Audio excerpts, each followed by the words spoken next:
Gathering from diseased meadow rills that laugh through minty borders, like the hopeful thoughts of girlhood onward, calmer and more graceful, sweeps into neighborhood skullox like a girl into the maiden sea. From sorrow's leafy summit trends the inclining ground to eastward, stooping down through veteran decks, with sparsely sprinkled, and far onward in the distance, o'er skullock's hidden valley scattered, buildings gleaming whitely on the rising eminence, on the Cape Mountain Sorrow, in the site of the encampment famous in the days of trial, famous in the days of battle, of the War of Independence, the old Valley Forge encampment. As you can see from this reading, the conditions at Valley Forge were very harsh on the troops and on the general, but in some amazing way, they were able to pull off great victories after this encampment because of their training here.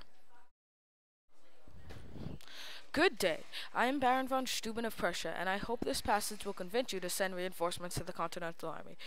These sore troops were fighting for days, and they still could not win. They finally had to retreat away from Black Hill, and the British stormed Pennsylvania. These troops, even so unfit for these conditions, will have to hold out at Valley Forge for the harsh winter to come.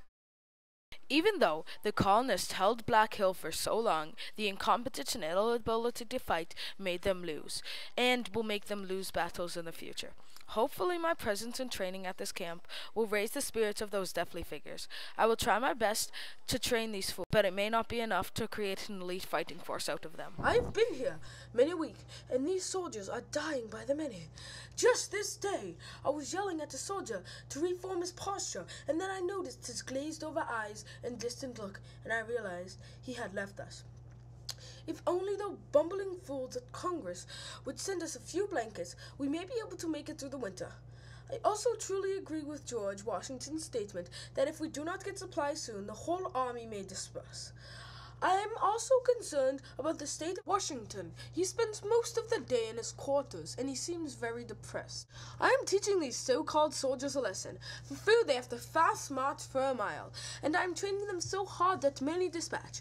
I agree that the use of troops is vital, but if they will not train, they are not suited for this army and must leave immediately.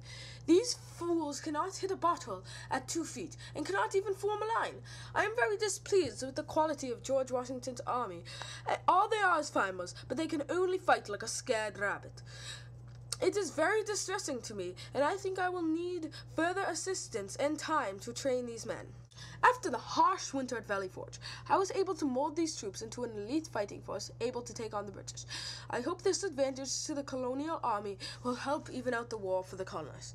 I say this because the British are well-trained, respectful, and never think twice about orders, while the colonists were disrespectful, arrogant, and untrained. I think my training here, and the help of the French, will change the outcome of the war.